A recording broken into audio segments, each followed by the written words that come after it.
Pois bem, e quem vive de salário já sabe, né? O custo de vida está pela hora da morte. Preço de combustível lá em cima, alimentação mais para cima ainda, gás de cozinha alto, tarifa de água e de energia elétrica nem se fala. E o salário é bem apertadinho. Para falar sobre o aumento do salário mínimo ou o reajuste, né, Serginho? Estamos aqui com o nosso consultor de economia. Há uma projeção aí de um aumento ou um reajuste do salário mínimo, né, na casa dos 7% para o ano que vem. E se analisasse um pouco aí esse movimento, Sérgio. Então, em termos percentuais, esses 7% em se confirmando, vai ser o maior reajuste percentual desde 2016. Só que, na realidade, é um reajuste que só está repondo a inflação. Então, na melhor das hipóteses, o trabalhador está apenas sendo reposto pelo período inflacionário que já fugiu do centro da meta, que o governo estimava em 3,5%, e já está em 7% as projeções. O governo federal tem que encaminhar agora até o final do mês de agosto o seu programa de dotação orçamentária para 2022, no qual está incluído a estimativa do salário mínimo, que deve sair dos atuais R$ 1.100 para R$ 1.177, Esteves. Então, embora pareça muito nominalmente 7%, mas no bolso efetivamente ele já vem para o bolso do trabalhador já corroído já, né?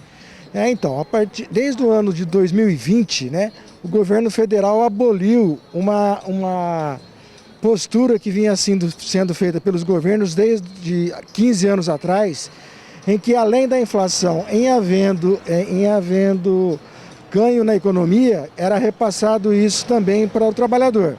Em 2020, o governo federal rompeu com isso e está agora só repondo a inflação.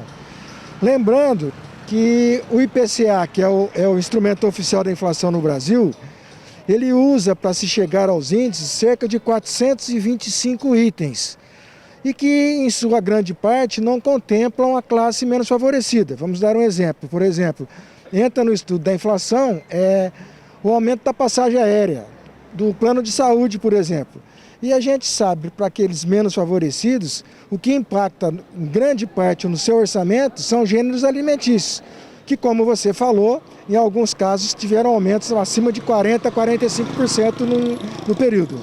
Quer dizer, o salário mínimo então está fazendo jus ao nome, é mínimo mesmo, né? Sim, eu acho que nunca esteve tão mínimo o salário mínimo do brasileiro.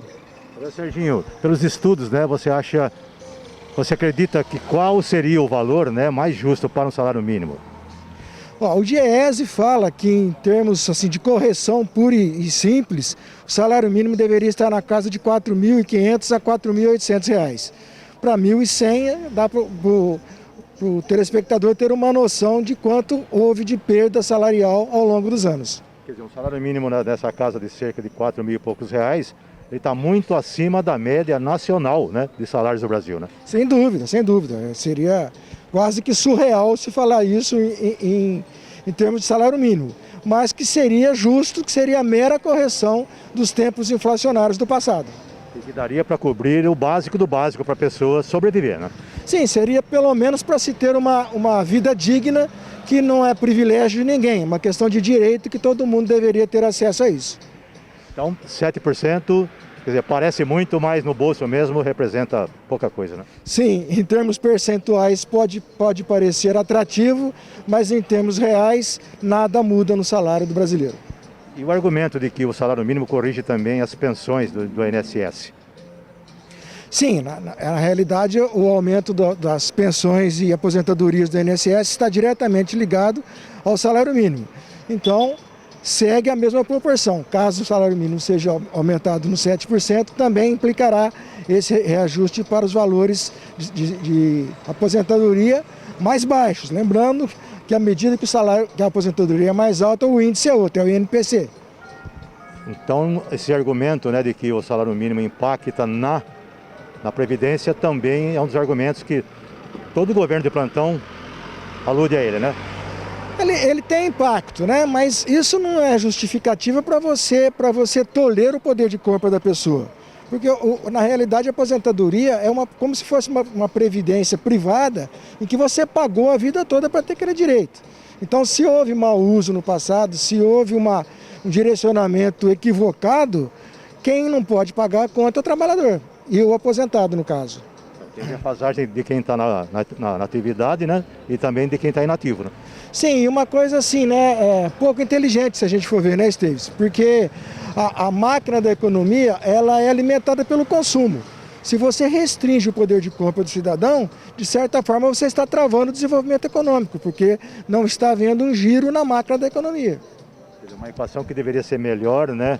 Calculada e tivesse planos de desenvolvimento e crescimento para que todos consumissem, para depois gerar também o imposto para o governo. Né? Isso, é aquela máxima, né? Quando a coisa é boa só para alguns, não é interessante. Para a economia funcionar, ela tem que ser distribuída e ser bom para todo mundo. Aí a economia acaba girando e há um crescimento econômico.